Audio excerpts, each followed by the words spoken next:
listening to the Post-Apocalyptic Media Podcast.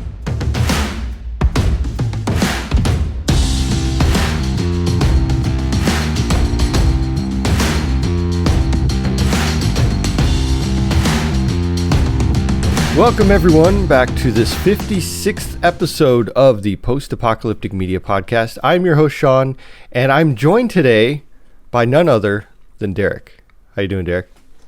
Howdy, everybody. I'm doing well, as can be. Yeah, we wanted to get together and talk about, kind of a wrap up of 2021 and just see, what were our favorite things in the genre and what we liked, what we didn't like, maybe, and talk also about our Boomi Awards. The Boomi Awards are our awards we do. This is now the second year we've done them, and we kind of get together. The whole team gets together and talks about their favorite stuff, and we put it together and make little graphics for it. So it's pretty cool. Yeah, there's a lot to be excited about this year, and so I'm excited to jump into this because we had some controversy. I'll be honest with you guys. All is not well on the home front at Post-Apocalyptic. Uh-oh. Is that the awards you're talking about? Yeah. Well, right front and center, movie of the year. I'm just gonna tease that we had some internal conflict on this one. Well, let's just go ahead and get straight into that one. That's the first one on the list anyway. So for the awards, we gave it to Finch. Now, Finch, of course, is that Tom Hanks movie on Apple Plus where he is it's kind of like an inventor. He makes a robot to help take care of his dog, when he dies, because he's dying of radiation poisoning. Spoiler alert. So it's wholesome. Yeah. It's a great movie, and so we all voted, and what I did was I tallied up the points, and I gave points to what people chose as their first, second, third, all that, and then this is what came out first. Now, of course, you didn't pick this as your first, though, right? No. Finch was the second best movie of the year. That's what I'm willing to. The best movie, in my opinion, by a decent margin, The Tomorrow War. Yeah. Chris Pratt, was that Amazon Prime? Yeah. Mm-hmm. Amazon Prime original movie. Incredible graphics. I mean, this was a blockbuster level production, and it was wonderful. It was great. You had some time travel. You had aliens trying to destroy all of mankind. I mean, I love that theme. It was really good, but I'm not trying to take anything away from Finch. It was a great movie. Go see Finch if you haven't seen it. It's on Apple TV. Mm-hmm. Wonderful movie, but Tomorrow War just had everything. It was so good, and so everybody. I think just about if we had a consensus pick on the site, it was probably this category because Finch was the top pick for probably more than half of our writers. Yeah, and Tomorrow War came in a very, not a close second. It was second. We didn't really go down and do kind of, first, second, third, but we did have like a group of runners up. But Tomorrow War, I think, was second in the consensus. But it was definitely a contender. It was a great movie. The ending was incredible. Oh, yeah. Well, the ending, except for the very end, which got a little weird. Yeah. But it was not the complete movie in that sense. And so, I get it. Finch is there. And then we have like another controversial item in here is Dune, which, if I'm being frank, if I was just going to gauge all the movies just on how good of a movie they are, Dune might have been my number one. Mm-hmm. But I'm incorporating a little bit of this post-apocalyptic score where I'm asking, is Dune worthy of being the post-apocalyptic movie since it kind of toes the line? Yeah, that's a good point too. It's like when you're trying to think of the best post-apocalyptic movie, you're not just thinking of movie, you're thinking in blockbuster, like you said.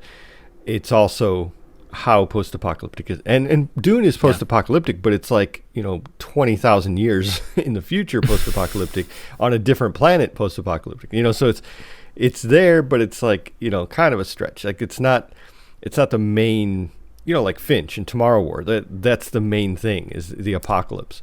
Right. So, Yeah. If there was a movie that was like I don't know, what if it was like a romance and it just like so happened to be in an apocalypse?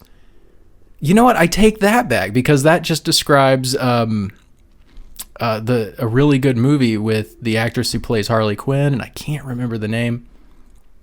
But yeah, there was a movie just like that, now that I think of it, and it was very post-apocalyptic. But I'm trying to think of a way like it could just be very ancillary to the story. With Dune, the time gap is extreme. We had that with Game of Thrones as well. Yeah. Where there is that question of, how remote does the apocalypse have to be? Because, let's be honest, we are in a kind of a post-apocalypse in our world. If you think that, humankind has had existential disasters in the past, which I think is pretty likely. Yeah. Yeah, I mean, if you want to get technical, there are so many different, Lord of the Rings is post-apocalyptic, if you want to go that route. So, I mean, yeah, I understand. It's just, I think sometimes we like to write about, or we like to cover these types of things because they count, and at the same time, they're really interesting. And I think Dune kind of falls into that. It's a really, really great, book, and they're going to make more of them. And even some of the aesthetics, the costumes and stuff are just really, really post-apocalyptic. They look really, really cool, Yes. Such great costumes. Yeah, I think that all kind of comes into play. Yeah, and the scenery with the the huge architecture and just Dune is fantastic all around. Story, scenery, acting, it just has it all. And the story was probably the most important to me. I remember watching the original Dune vaguely when I was young, and it didn't do it for me. It was a little slow, I thought. So I was really happy to see this, which really, we're not going to meander on movies the whole time, but this is a good category because I think most people listening have seen these or at least have easy access to them. And so I want to ask you, Shawn, what was your take on The Matrix Resurrections? I have not seen it yet. Can you believe that?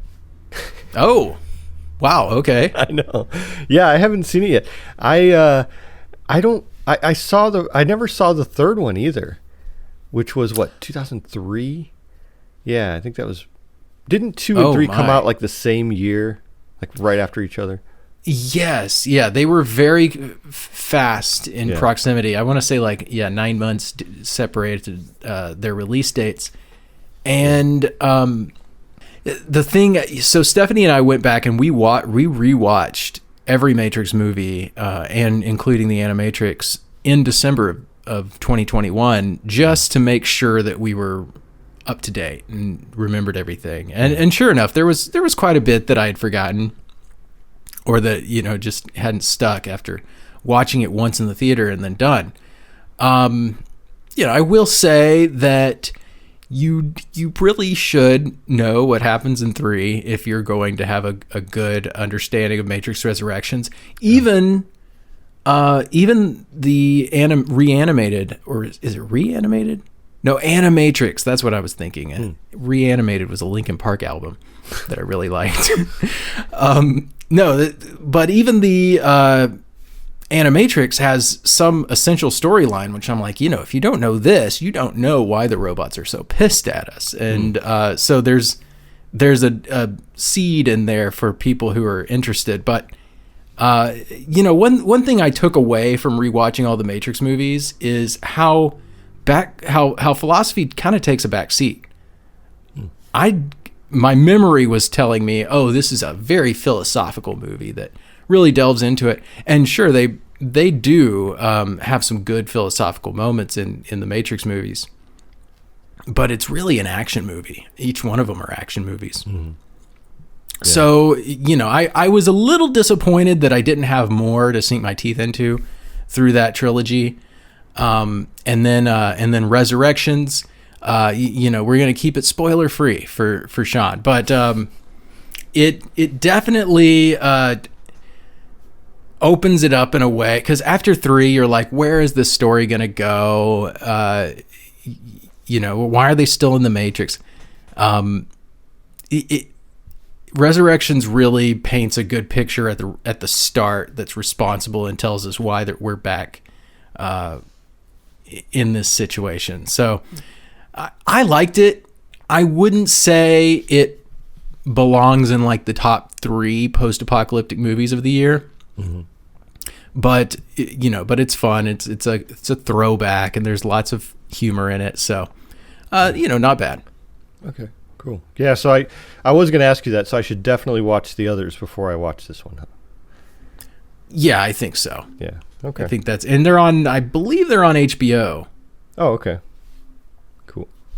All right, well, let's move on to TV show, because that one was pretty much a wash. I mean, we picked Sweet Tooth, and yes. I think pretty much everyone had that number one.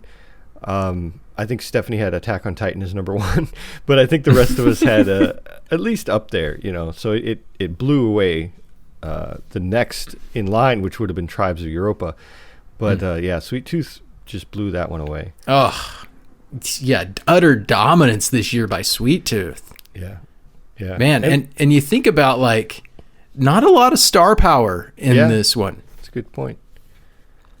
Yeah. I mean, Tribes of Europa even more so, but yeah. But Sweet Tooth, it had would you say that it's wholesome, and yet at the same time they're not giving you a show you can necessarily watch with your kids? Yeah, that's fair, because I think a lot of people thought at first it was going to be a kid show. It's called Sweet Tooth. If you're not familiar with the comics, you're like, oh, what is this? They were really marketing around this little boy with the antlers, and it really made it seem like it was a kid show, but it's not a kid show at all. It's very dark, and the boy has, his role is kind of innocence, and innocence throughout all this crazy stuff that's going on around him. And so, that makes it very, very not kid movie. But I thought it was really great. I really enjoyed it a lot. Yeah, I'm really looking forward to the next season. It felt like it was a fun story. It doesn't feel at all complete. So if I had one criticism, it's just that I don't feel like the story's over after one season, which I guess that's not a very strong criticism, but it's just got so many great elements. And then it has some elements that I would really appreciate as a kid. I guess I appreciate it as an adult. There's one section where they kind of come across a community of children, and it kind of just reminded me of Hook. Oh, yeah. You see Hook? Yeah. And they have their treehouse thing in Hook, and then they have this community there, and it's just so much fun. It's like a whole life built around fun. And Sweet Tooth kind of has something similar to that, and it just reminded me of it, how much I like that idea. Yeah. It's a fun show to watch. I think front to back, it changes itself. It's not just like repetitive, but yeah, there was no competition. Tribes of Europa, I enjoyed it, but it's just not on the same level. Yeah, I'd agree. And Tribes of Europa was our most anticipated from last year. And I think that's important, because it really, we didn't know what to expect. We're going off of the trailers and everything, but it really didn't hit that mark like Sweet Tooth did. It didn't. I don't think it lived up to the hype that it got at first, but it was still pretty good though. Yeah, and it's like it's still at the starting block. I'm not counting Tribes of Europa out, because they're gonna build upon the foundation they have. But it did kind of lack a wow factor for whatever reason. There wasn't the hair blown back moment in Tribes of Europa that maybe we wanted. Yeah. I think one other one too on this list of runners up, Station 11. I feel like it just came in late. It literally just came out in December, and there were only a couple episodes by the time we started compiling this list. And I feel like if it would have been a complete season, and I think it probably would have done better on this list. But I really, really enjoy that show. I think it's it's not. I don't know. It's not like the best show I've ever seen, but it's really good. And I think episode 3 is really good. It's a really well done episode. Have you seen it at all? I haven't seen it. Mm-hmm. And, and speaking of controversy, Station 11 is in the running here. Mm-hmm. I think that according to the rules, it could be that season 1 could be nominated next for the 2022 based on the fact that it hasn't completed its season yet. That's a good point. Yeah, that's true. Maybe this isn't the last we've seen of Station 11. Yeah, I need to catch up. Yeah, I've heard so many good things. If you could just give me a quick elevator pitch of what Station 11's all about. Oh, that's hard because it's a really complicated show. So, okay, so there's this little girl. Oh yeah, I'll try to leave out spoilers too. This little girl in the apocalypse. People are dying, and there's this like viral kind of thing, and she's a part of a theater group. And so she's big into theater, all this stuff. And Station 11 is actually a graphic novel that she gets through someone. Okay, so that's getting a little complicated. But anyway, so she's part of this theater group. And after the apocalypse, like 20 years later, they're still part of this theater group. There's this theater group, and she kind of, a lot of the people died, but she is with like a new group, and they're going around the Great Lakes area, like Michigan. And what's funny is I watch this with my wife. My wife's from Michigan, and so a lot of the places they're going to, she's like, oh, I know that place. And so it's, they're going around the Great Lakes area, just performing for different little villages, like, villages of survivors. So you get to see the different types of survivors and like how they've survived. Oh, cool. And things like that. And then it also has this whole element of them, trying to keep hope alive. They're trying to bring culture back, and they're trying to keep that alive. And through this all, there's this crazy antagonist who, again, I don't want to spoil anything, but there's just this antagonist that's really crazy, and they're trying to solve what's going on with this. And there's a lot of flashbacks because you start out just kind of right at the apocalypse when this girl is little. She gets saved by this man during this whole thing, while it's happening, and then you don't really see much more of them until later during flashbacks. You get to go back and see how they survived together, what they had to do to survive. And it's really good. And then, like I was saying, that episode 3 was really good. It showed the woman who made the Station 11 graphic novel, who we saw, early on, I think in episode 1 or 2.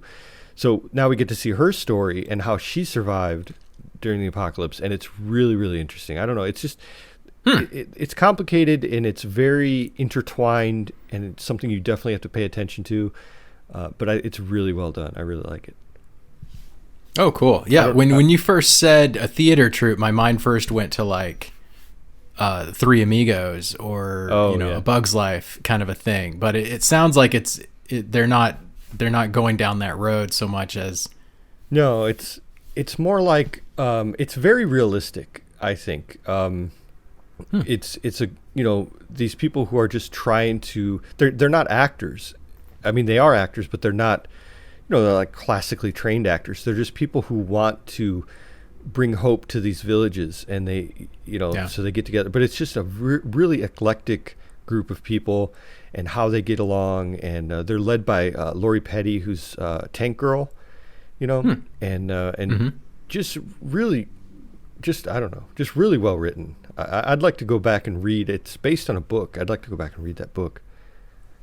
All right, so if I can't afford the torrent file, how am I going to watch it? It's on HBO Max, so. Oh.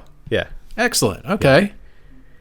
definitely will be checking that out. It's pretty much the reason, I got HBO Max for Dune, and then I kept it to wait for Station 11. That's pretty much why I still have it. It's totally worth it. All right, let's go on to, so that was the best new show. And then we have best ongoing show, which is one that didn't start this year or last year. The heavyweights. Yeah, but it keeps going and it keeps performing well, And our number one in that was Snowpiercer.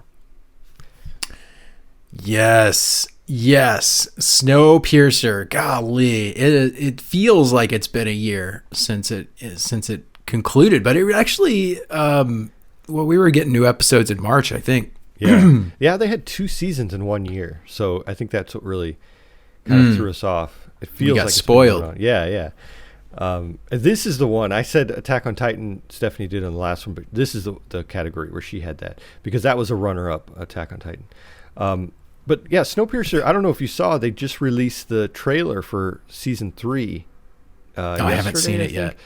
It is really good. I don't know. It's if you're following it and what's going on in season 2 and how it ended.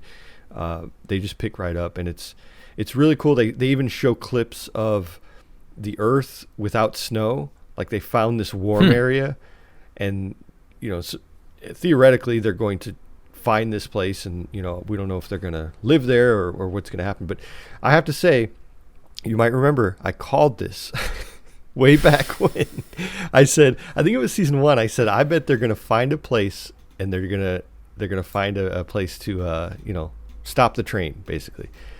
And I don't know if that's true. The train did break up. There's 2 different parts of the train now. So I don't know if one of the parts is going to find this and the other part's not. And I don't know. It's really interesting, though. Yeah, that's okay. So right now, right off the bat, I'm seeing Snowpiercer season 3 trailer. Jennifer Connelly, which is a controversial thing to put in the title. When Jennifer Connelly maybe died. Did we see her alive before the end? Is that my memory right? Spoiler alert, but we didn't see her die. We saw that she was at the research center and then she was gone. And what's interesting is in this trailer for season 3, there's a new survivor that they found, which kind of proves that someone could survive off the train for 8 years. And then it's like, well, does that mean that Melanie's going to still be alive? Or, are there going to be other survivors? Like, it just opens up all these other questions, which is really intriguing. Yeah, that's, man. Okay, so what they're telling us, if all these people survived, then the whole train concoction of a plan, that's maybe not as necessary as they thought it was. Yeah, it might have been just more of a Wilford power trip than anything. Yeah, and he'll want to keep that secret because he has absolute power on his train. Yeah. Or does he? I don't know. No spoilers here. But wow, that is fascinating. I can't wait to check that out. As somebody who, I don't envision myself ever getting on a Snowpiercer, but I could see myself going down into like a bunker and sealing it off for 20 years and like trying to make that work. So it's a lot of the same dynamics where you have just this razor's edge of things going wrong could just completely upend your whole plan. Yeah. I think that's interesting. I mean, that's Fallout too. The vaults and everything, and it's kind of the same thing. Where it's a really intriguing premise to survive something and then kind of jump back into society, and so I think that's where they're going with that. I don't know. It's pretty interesting. Let's see. And we also had, so again, these are the ongoing ones. We had classics like Walking Dead, Handmaid's Tale, Attack on Titan C, which is fairly new, but it's wonderful. And I think it's in its, what season is that in? Is it in 3rd season yet? I can't remember. Finished the 2nd season just recently. Okay. Yeah. Okay. So what I want to say about this, by the way, is you see Walking Dead on the list. You're like, yeah. It's on season 16 or something like that. I'm telling you, this has been a good Walking Dead year. Yeah. The episodes improved. We've been through peaks and valleys with Walking Dead. Oh yeah. And it's not necessarily what you think. Sometimes there's a lot of action and it's still like, not relating, not getting into the story as much. So there's been a lot. But this year, it's like The Walking Dead just got a breath of fresh air. It's just like new life in it. They brought back this really tense relationship between Negan and the girl who she killed her husband. Mm-hmm. I'm bad with character names. But it's been great, that whole dynamic. Negan, he's been on a 10-year quest to like redeem his character, and she doesn't care at all because she'll always hate him. You're talking about Maggie. Yeah. Maggie, yeah. So, I've loved that tension. Daryl has a little more personality than he usually does. Yeah.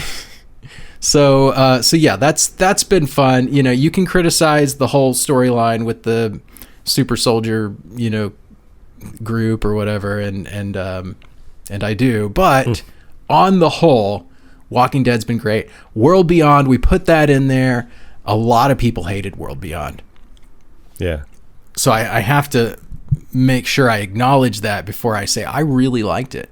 Yeah. And it took some momentum, it needed several episodes to start getting really interesting. Mm-hmm. But once it did, I think it just kind of kept being interesting right until the end. Yeah. I haven't caught up with it, but I would agree with that. And then, let's not leave out C, because you and I both love C. Oh yeah. It seems like just about everybody that we've introduced it to, you got me into C, and then there was a lot more people there at the site that have started watching it. I don't think anybody's been like, not for me. Yeah. Yeah, it's a classic story, It's survivors and kind of like a tribal situation, but no one can see. Like but then of course there are some who can see, which I don't think is a spoiler because they talk about that in the early trailers. But yeah, I've always said it's very Game of Thrones, and you have the crazy queen and you have the different factions, and I don't know. I think that's really well done.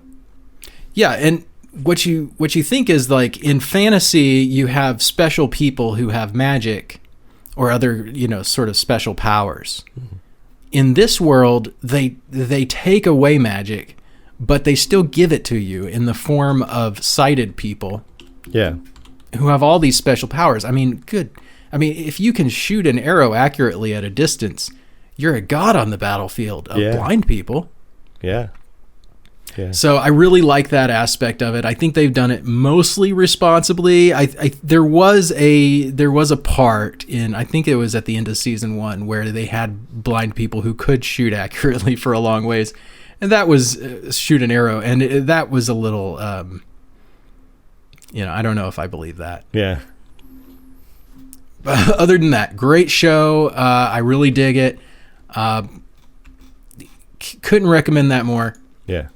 And is it better than Snowpiercer? It really depends on your personality, to tell the truth. This isn't a hands down category here. We have Handmaid's Tale. We haven't touched on that. And maybe one of the reasons is that it's not really my thing. I don't think it's your thing either. Is that correct? Yeah. Yeah. I got in the first couple seasons, and then it really lost me after that. Yeah, they could.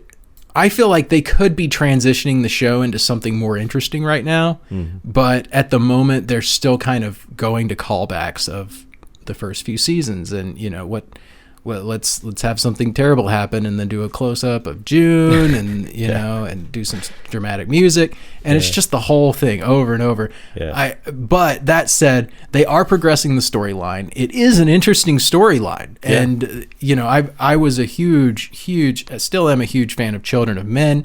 which is also talking about a catastrophe with regards to the human birth rate. And that's very topical because right now we are experiencing that on a global scale in our world.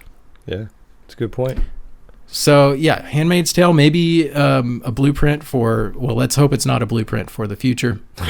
Yeah, that would not be good.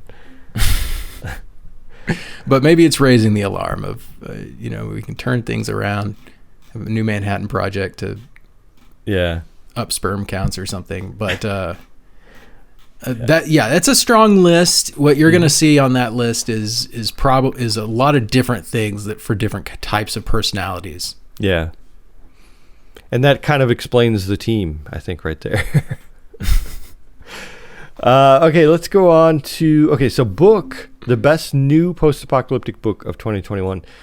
Tina took this one. Tina is our resident book guru, I would say. And she picked Day Zero by C. Robert Cargill. I'm trying to look and see if I've read any of these. I haven't read any of these. Of course, some of these are big names, like Neil Stephenson. But recognize that. Yeah. So that was her pick. And then for comic book, this is the one that I got into because I don't know, like I've had a few years off from comic books. I mean, by a few, I mean like 20, but I'm back.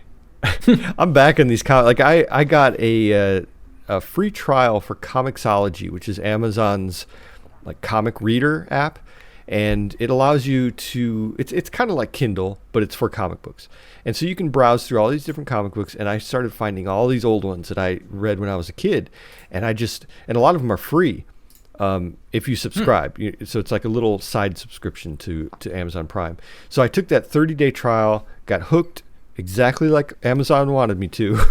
And then now I'm reading all these, I'm like hooked on all these different comics and reading them, reading through them. So I went through these here on our list. The Wall was my number one. It's a very classic, wasteland scavenger story.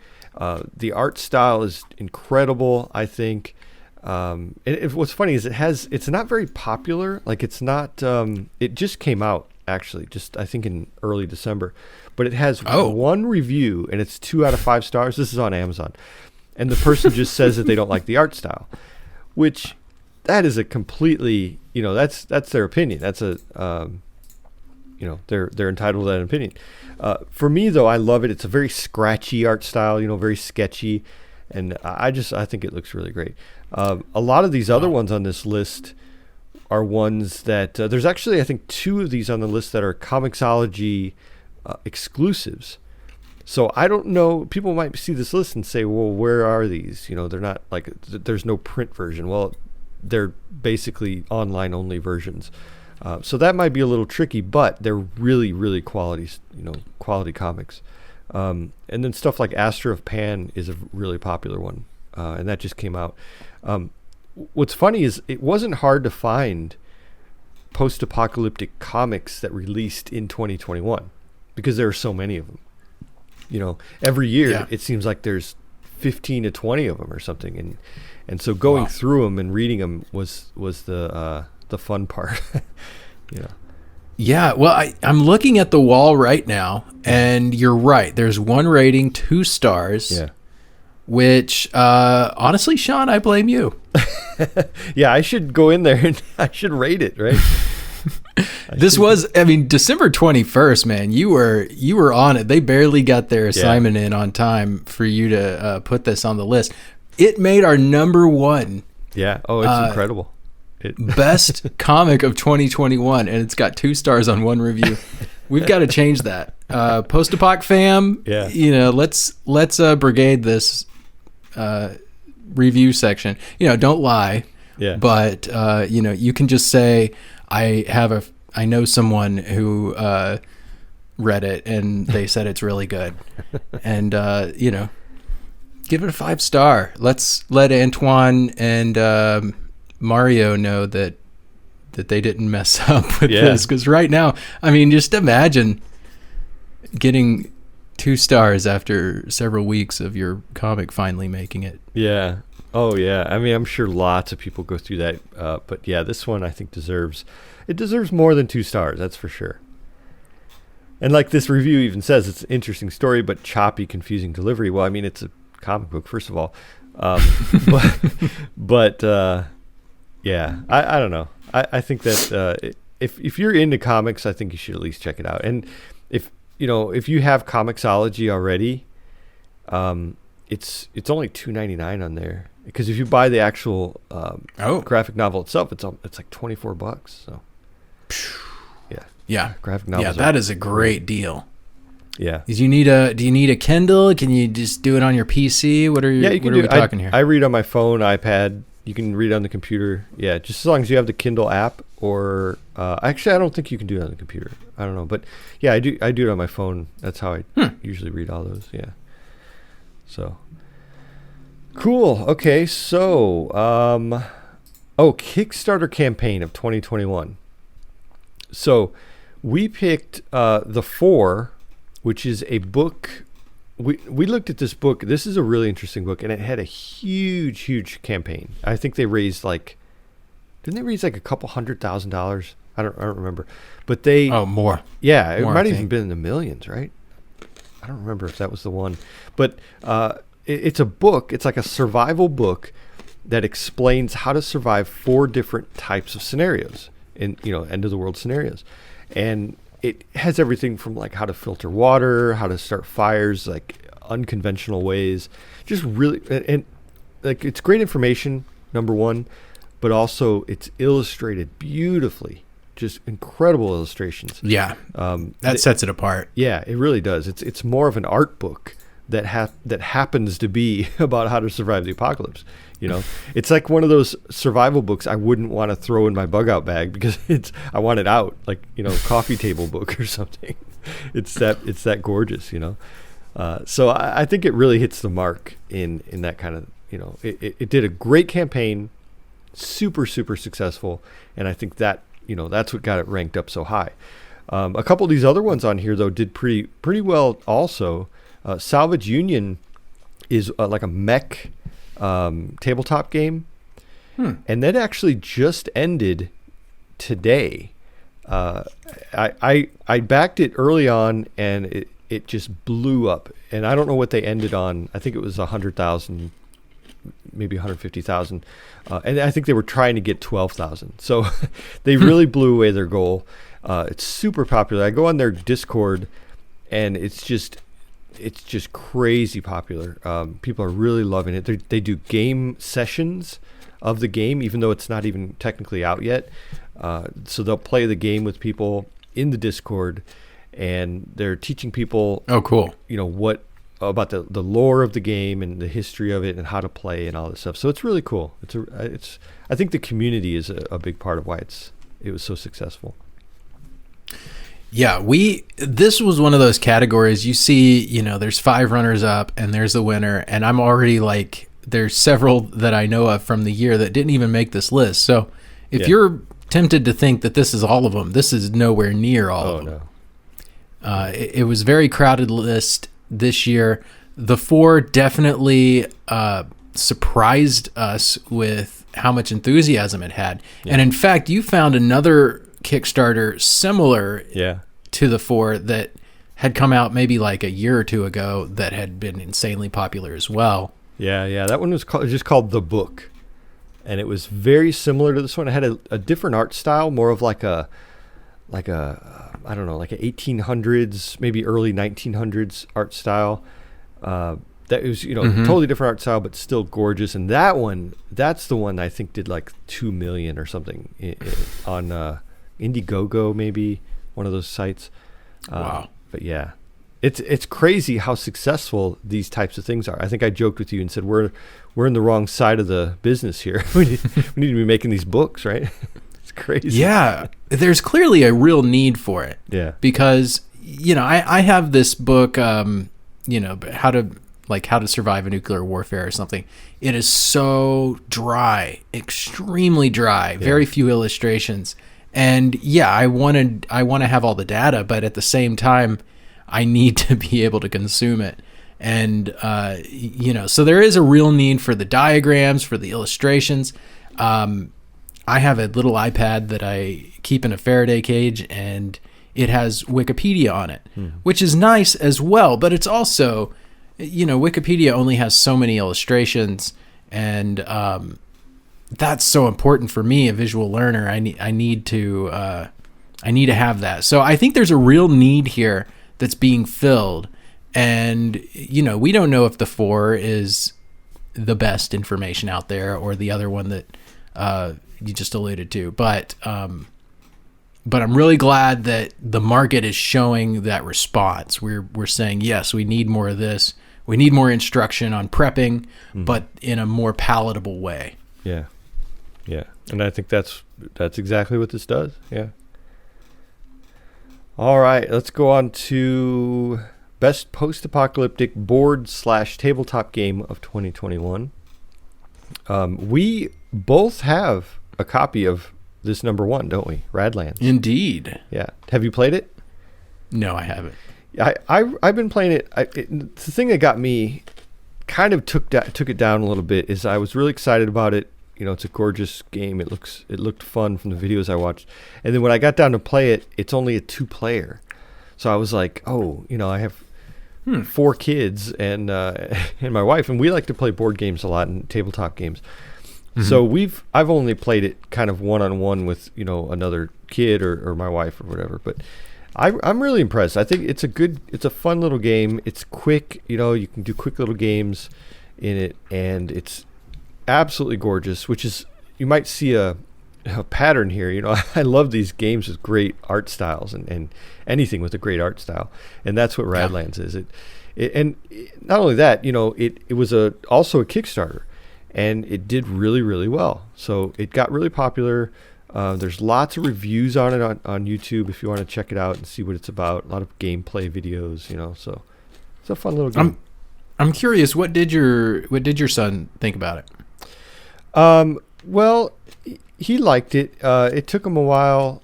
He's actually a little out of the demographic because he's 8, and he's supposed to be a little older to play it. So it took him a little while to figure it out.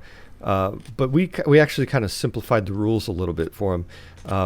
But it, he still loved it. He loved looking at the cards too because they're so cool looking. But maybe he gets that from me.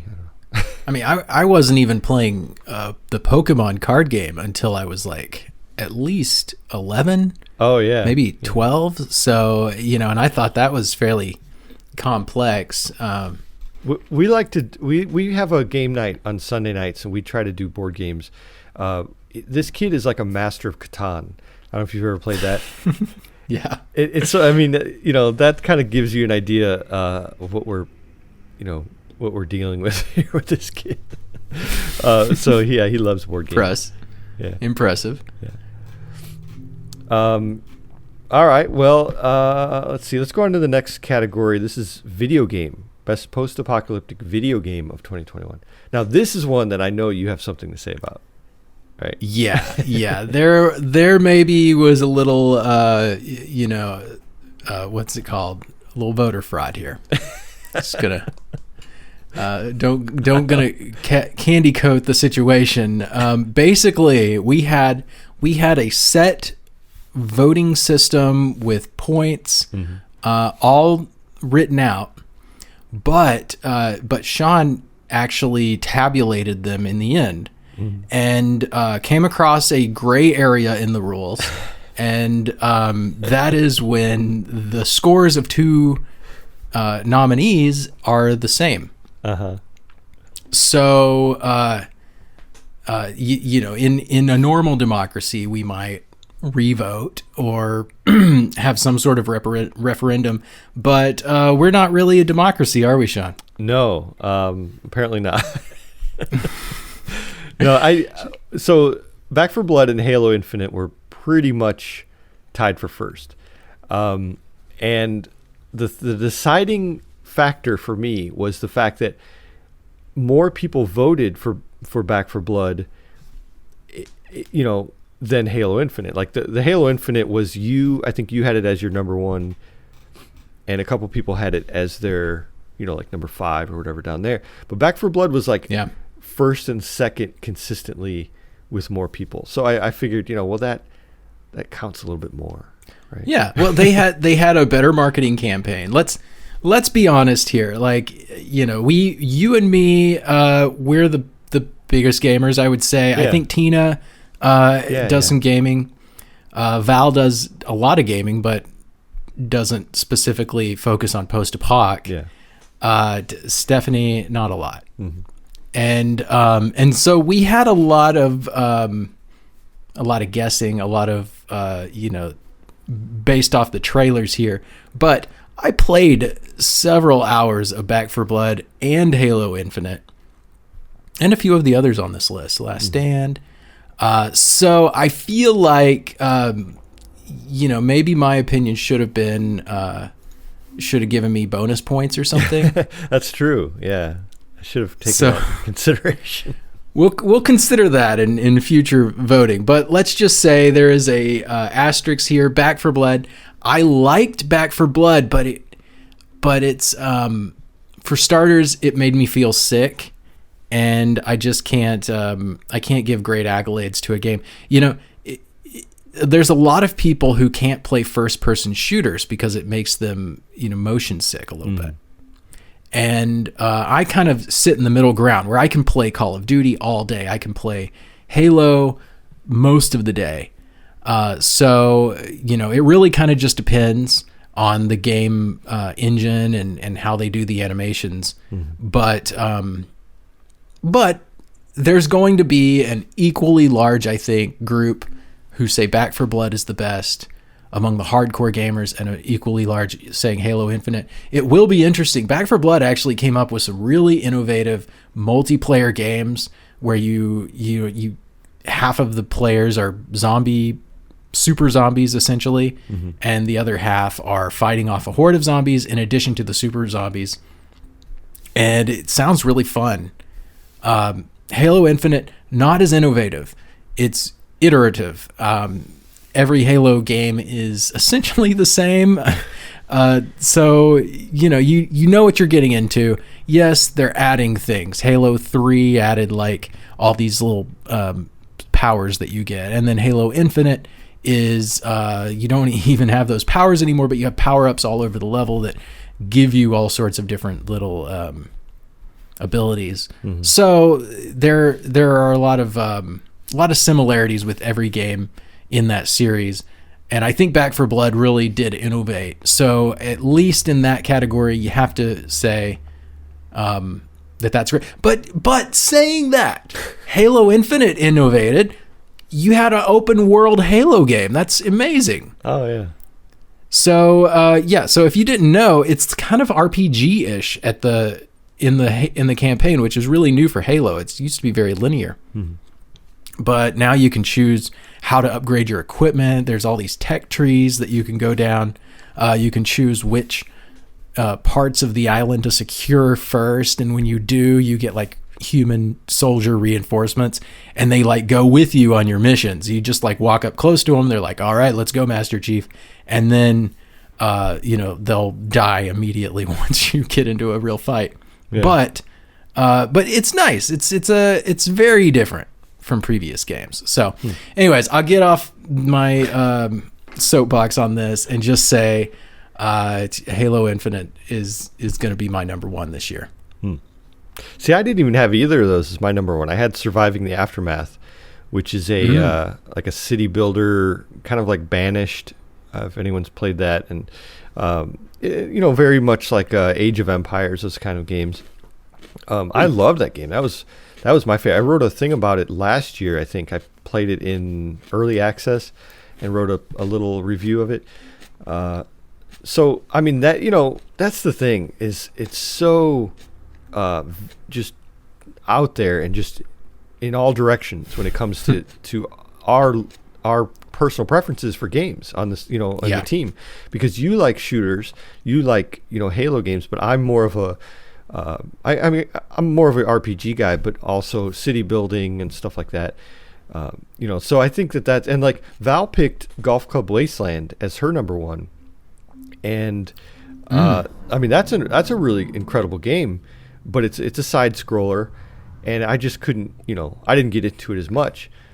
So I it's just funny. It's just like we have a variety of opinions, and to try to come together and pick a best of is crazy. Yeah, that's we need to like take a 1 month vacation together or something, and like go through these. So maybe that'll be a Patreon in the future, so that we can go to Hawaii together or something. There you go. Tell me, okay, so surviving the aftermath. Yeah, right. Well, that'll be a tax write-off. That'll be a worthy cause to donate to. Yeah. Surviving the Aftermath is a turn-based, or is it an RTS? It's turn-based. So it's not exactly like Age of Empires. It's just kind of in that same style where you're building up your city after the apocalypse, and you have to build up different resources, and you send your guys out, and then you also have like these what are they called? I forgot what they call them, but they're like these mercenaries that you send out into the world to do different things. And it's an interesting game. It has a lot of really unique features, I think, but also a lot of features that you see in other games like that too. So. Mm-hmm. Well, before we move on, I just want to give a shout out to The Last Stand Aftermath. It is an indie game, so far as it's indie-ish. I mean, this is a game studio that's been in business for more than 10 years, so it's kind of indie, but it's a small game studio. They made a roguelike game, which, if you're not familiar with that term, it basically means you're supposed to die, and you're supposed to lose over and over, you just kind of see how far you can get with each run. Generally, that's the roguelike formula. So The Last Stand kind of changes it up. They're like, you are this destined to die person who's just trying to do one good act before you die, and that is to explore and help the colony understand what's outside the gates. Mm-hmm. And so it's a fun game. It doesn't deliver on every aspect. In the marketing, they were like, every run builds upon the previous run. It's not exactly true. So, I thought I would just like stroll through the neighborhoods of all the cleared places that, my previous life I'd cleared. It's not exactly like that. The zombies kind of repopulate throughout there. But on the other hand, it's challenging. It's different, very different than what I usually play. I don't think I've seen a game real similar to it. So anyways, that one's worth checking out as well. Golf Club Wasteland won all sorts of accolades. Mm-hmm. As we said, Shawn and I are not, real excited about the premise. However, there's been other games where, like, Tony Hawk Pro Skater was a classic example for me, that I wasn't into skating or anything, but I played the tar out of that game. Yeah. Huh. So Golf Club Wasteland, maybe worth trying. Timberborn, very different kind of a concept, and it may be really great. I just haven't played it yet. It's another city builder, but it's just through the eyes of beavers, like post-apocalyptic beavers. It's kind of crazy. But it's fun, actually. If someone wants to see what that's about, there are tons of people who play it on Twitch, and just because of the humorous aspect of it, it's pretty funny. What's with beavers? There was a movie called Zombievers. Oh, really? I don't think it's like on Netflix. Huh. I don't know. Yeah. If you know why beavers continue to be a recurring theme in post-apocalyptic, put that in the comments. Yes. Do we have comments for this? Just leave us a review. Come on, people. And subscribe. Right. Oh, yeah. Yeah, that's what you do these days, is you subscribe, you leave a review. Yeah. And then we come back. That's right.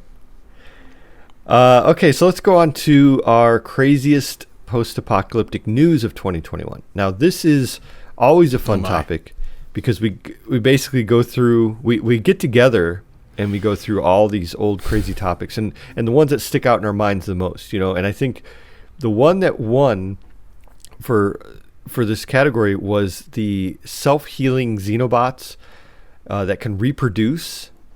I mean, what? Yeah. Right. Trigger warning if you care about, humanity. Yeah. This is going to frighten you. Yeah. It's crazy news because I can't even imagine, like how we even got to this point. Where we have robots that, first of all, that was the first thing, is they made these robots to self-heal like a year ago or a couple of years ago.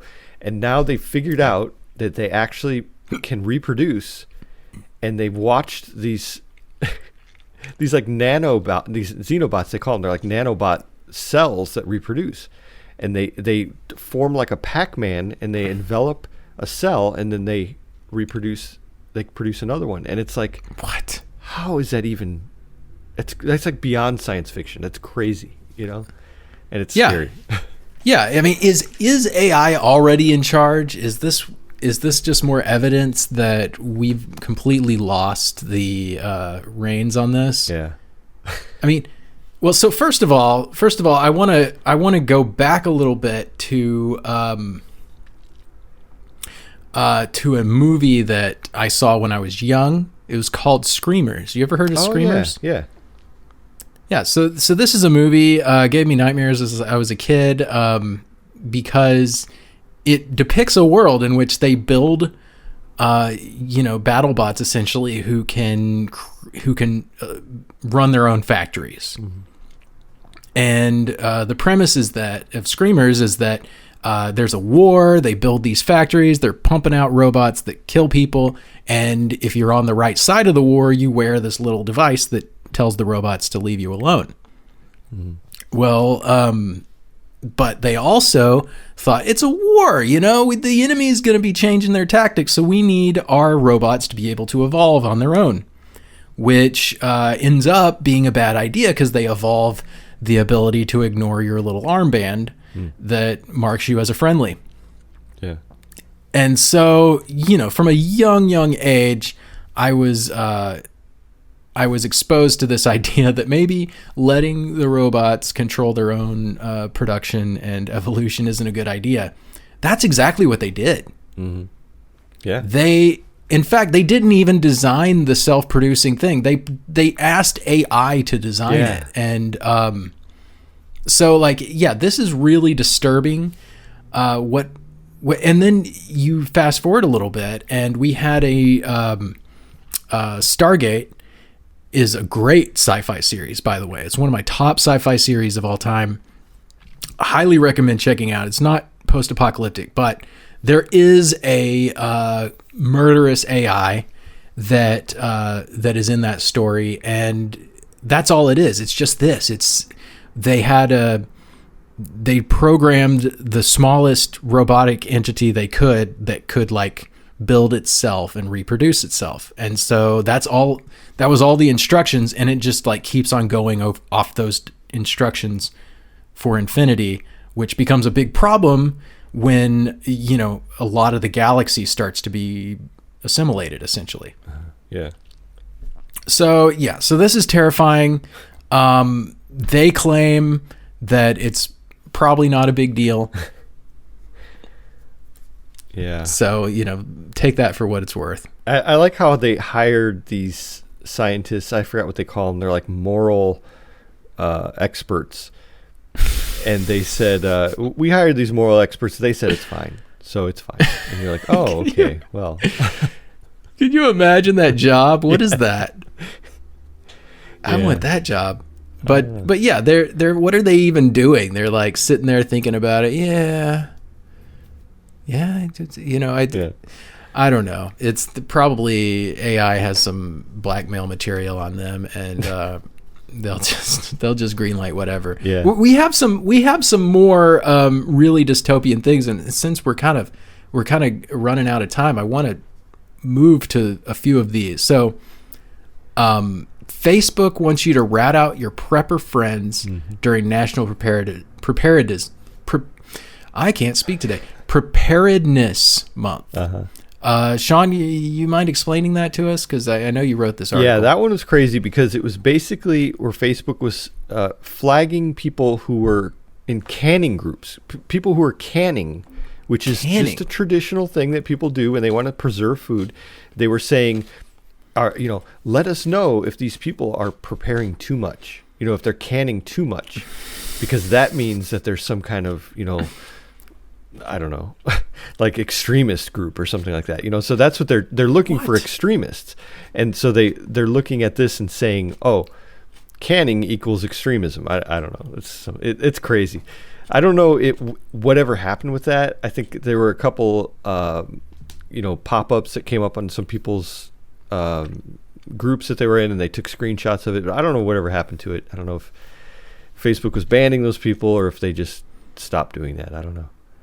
What a weird, like, canning is so widespread. Yeah. Like, people do it all the time. And I've been eating a lot more healthy, fresh food lately, and I found that, you don't have the preservatives. Canning is a way to preserve food without using a lot of chemicals and acid and things like that a lot of people disagree with. It's very widespread, simple process, not at all extreme. Yeah. So for Facebook to take this Facebook's been blundering a lot. Yeah. I remember it wasn't too long ago that like the Declaration of Independence was being censored for like hate speech or something. Yeah. So they're having some issues over at Facebook, but this one seemed like, the Declaration of Independence thing, probably just like a algorithm mishap. This seemed to be a real decision. Yeah. Somebody somewhere thought the connection between canning and extremism is strong enough. Yeah. Gosh, I don't even know what to think about that. But, my gut reaction, since I'm a rebel, is like, we need to can more. Which is hard because canning supplies are very short these days. It drives my wife crazy. She's like, when you go to the store, look for canning lids. See if they have canning lids. Nobody has them. Yeah, it's crazy. Oh, really? I didn't know y'all were such into canning. Oh, yeah. I need to tell Facebook. This podcast is flagged now. Okay, so Pentagon confirms latest UFO video is real. Now, we don't have the time to, if we had hours, we wouldn't have the time to get really into the UFO situation. Yeah. But I am all over it, you guys. UFOs are real. They're happening. They're not our ships, and they're probably not any other country's ships because they do things that are seemingly impossible for any aircraft that we have. Yeah. This is getting serious. Not too long ago, you can go on Discovery Channel. They had a 3-hour special. This was less than a year ago. I highly recommend watching that because they have the director of NASA come on. They have Harry Reid, recently deceased Harry Reid, who came on because he is a bigwig in Washington, and he's seen some stuff that he really wants the public to have access to. Legally, they can't release all of the UFO info, but these are some high-profile people coming out and saying there is something to this. Yeah, and what I think is interesting too is the fact. I mean, in the past they just haven't admitted that they didn't know what these objects were. They've just said, "Oh, that's probably this," or "We're not going to comment on it." And that's basically been it for the last 60, 70 years. But now the fact that they're admitting, it's like step one. They're admitting that they don't know what these things are, and it's not like people just do things around the world and we don't know about it. Like just recently, just yesterday, North Korea was testing rockets and they're shooting off rockets. And both Japan and South Korea reported this. They said, "Hey, everyone, they're shooting rockets. They're testing rockets." So it's not like countries can just shoot off these experimental aircraft and no one will know about it. So I mean, besides the U.S., I guess we're the only ones that can do that. But like. You know what I mean? There's no secrets, really. It's hard to keep secrets in this day and age of where everyone has cameras and everyone has, information at their fingertips. So for this stuff to be flying around out there and for everyone to pretty much be shrugging their shoulders and saying, I don't know what that is, either they do know what it is, or it's scary that they don't know what it is. Either way, it's scary. Right. And let me just say, as recently as a year ago, when I first really started getting into this, I would say, once the government affirmed that the New York Times videos were real, there were 3 videos, they were released in 2017. Once the government confirmed those were real, I really started getting into UFO interest. Because that was really something official that I could sink my teeth into. And since I've found that I had been ignoring the topic to my own detriment, there's a lot of eyewitnesses, people who are trustworthy, in my opinion, that have been talking about this a lot longer than that. But, when I was young, I looked into UFOs and it was all crazy looking people, going out in the desert and partying or something. And it didn't look legit on first blush. So I was wrong about that. Let me say that. But like my assumptions going in is that they're friendlies. Yeah. And the more I've researched into this, the more I question that assumption. And so, they're not an outright open warfare against us, but there are questions as to what are their motives? Why haven't we had first contact yet? Are they preparing for something? Are they, testing our defenses? What exactly is the situation where we have these ships that we keep seeing, but don't want us to really contact them or talk to them? It's very strange. Yeah. Yeah, that's for sure. So, okay. So let's move on. Or we could stay. The monkeys in India story. We could have a whole podcast about that whole topic, I think. Good point. Yeah. But yeah, let's move on to the next one, which is Industry Achievement Award. And we gave this one to Jason Momoa, and the man himself. Yeah, I wrote a little kind of short bio thing on him. Some of this is from Wikipedia, but it's not only the fact that he's just in everything these days, but also he's been in a lot of post-apocalyptic movies and TV shows. And some of these are not really post-apocalyptic that I listed. Like Conan the Barbarian is theorized to be post-apocalyptic. Some people say that it's a medieval story in the apocalypse, like thousands of years later. That's what some people say. But so I think that kind of, I listed it kind of counts. But then you look at stuff like Bad Batch, which is a great movie. Dune, which we just talked about. Braven is a survival movie, which I think, it kind of counts for the website. For, we cover a lot of survival stuff. And then TV shows, Game of Thrones, which we talked about, is, distantly post-apocalyptic. Frontier, which is a survival one. And then C, of course, which is the TV show that is brilliantly post-apocalyptic. Yes. So, all this stuff, you get all this together, and he's really just in everything, and he does such a great job. He's such a great character. He plays kind of the same guy in a lot of these, but to be honest, but Bad Batch, you saw the Bad Batch, right? Yeah. That was a really good I loved movie. it. Yeah. I really like that movie.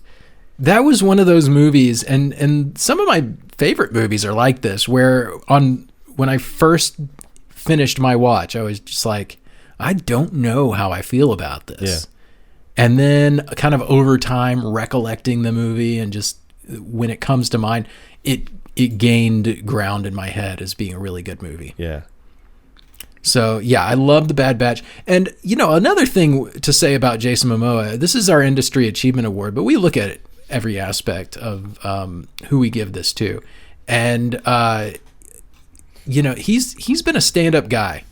And the things that I wish I had the specific stories, but I hear about how he was suffering financially during Game of Thrones, even starring on Game of Thrones, huge show. He couldn't pay the bills. It was very difficult, the journey that he's been on. And so it's just a really feel-good story to see a guy go from having nothing essentially, and now he is everywhere. He's probably one of the most beloved actors in in movies right now. Yeah, yeah. And this, of course, is not an exhaustive list. This is not everything he's done, because he's done, Aquaman and all these other big movies, starring in these big movies. And we didn't list those because they're not post-apocalyptic. But yeah, he has a really big portfolio.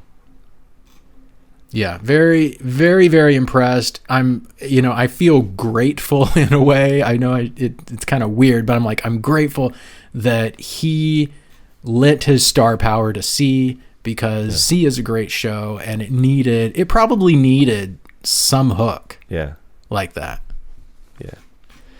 All right, and then our last category here is most anticipated for... Oh, it says 2021. I need to change that. It should say 2022. Huh. I can't believe I missed that through all this. Yeah. So most anticipated for 2022. And we have a lot. I mean, this runs the whole gamut from TV shows, movies, games, all that. And our winner was Raised by Wolves Season 2, which is coming out in, next month, February? Oh, I can't wait. Yeah. So let's talk about that. How do you feel about that one? That one I have mixed emotions on it, because yes, I am super, super excited about Raised by Wolves Season 2. I won't dither on that. But at the same time, I don't know that it's going to be great. Yeah. And I only say that because the director is famously very artsy, and symbols are really thick in his works. Ridley Scott. Yeah. Everybody knows. Yeah. And so that a lot of times it goes over my head, and I don't end up really liking it. But season 1 had enough for me to enjoy that I'm yes, I really, really am looking forward to season 2. Yeah. So a bit of a mixed bag there, and it wasn't my number 1. I'll say that, but it's still very exciting. What about you? Yeah, let's see. I forgot what I picked for my number 1. I know that it wasn't everyone's, top one. Oh, my number 1 was actually Arc Raiders, which is a game. Oh, yeah. Raised by Wolves Season 2 is my second pick. But Arc Raiders, it was just announced, so it's super early. We just have one trailer, so for me to get psyched up about it off of one trailer, but it looks incredible. And I love games. We talked about that before. We're both gamers, but I love games. I would rather play games and watch TV anyway. So I think that's kind of why that was, way up there. But tell me about Arc Raiders. What kind of game is it? It's it's basically a shooter, and you land on these planets, you land on the planet. I think the planet is Earth, but I think it's I forgot how they did that. If it's a cloned Earth or something like that. I might be getting it mixed up with Icarus, but the trailer shows you're running around shooting these giant robots, and it's a co-op, which is very important. I mean, for me, I play with my friends, and we love these group of 4 games, these 4-player co-op games. And it just shows you and your friends running around shooting these giant robots, and all around it is this ruined, destroyed city, very Fallout 4 looking area.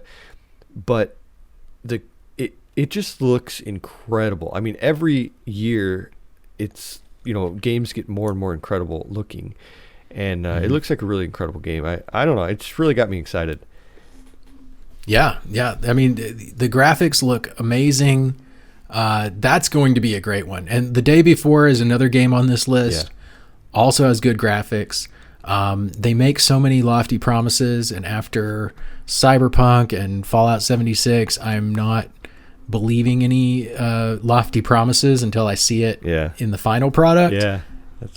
So we'll wait and see, but it looks like a really fun game too. Yeah. Horizon Forbidden West is on the list. Not being a PlayStation owner, I can't really weigh in on Horizon. Yeah. I think you're probably the same way. Yeah, and that's really the one downside to that game is it's an exclusive on PlayStation. Yeah. Yeah. And when I get my PlayStation, and I'm gonna get one, I'm planning on it. But when I get it, the first thing I'm playing is Last of Us. Yeah. That looks so amazing. I'll sit there for an hour and watch people play Last of Us 2 because it is just such a such a fun game. It looks like with so much creativity. A beautiful game. Yeah. Other things on the list. All right, let me just give you the pitch for the two that I think are the most exciting anticipated things for 2022. Halo TV series. That's going to be huge. We've been waiting for this for decades. Yeah. Decades. Finally getting our TV series. So, Steven Spielberg picked it up and dropped it, and all these other, big names. Just really excited about that. It's finally coming out. Also Westworld season 4. We are in full on robo-apocalypse, people. This is our chance. This is the new Terminator. I feel like a lot of people aren't aware of just how far the plot has come because people just fell off the boat on season 3. Yeah. A lot on season 2, and it was all like localized, and the robots are just in their little playpen, but they are out and they are organizing to wipe us out. So this is the season when all of it, I think, will come to fruition. We're going to see the epic humans versus robots conflict get to the apex. There's a better word. Climax. Yeah. Yeah, I'm excited for that one too. I'm a big fan of Westworld. Season 1, was incredible. I love the movie back from the 80s with Yul Brynner. I haven't seen it. Yeah, it's the same premise. It's just Yul Brynner's the robot, and it's not as, it's the 80s, so it's not as detailed as this one, but yeah, I'm a huge fan of Westworld, and season 4, it's on my list, definitely. Did you, I know there's several old movies. Did you watch just the one, or did you watch them all? I watched the original. I don't think I saw any of the other ones. There were other ones that weren't Western. There was like Westworld, and then there was what was the other one called? But they were like different, scenarios, but the same premise. People basically visiting, and then the robots go crazy.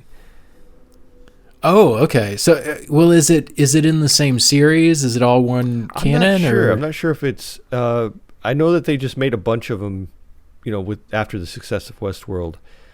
Oh, but yeah, I wish I could remember what those other ones are called.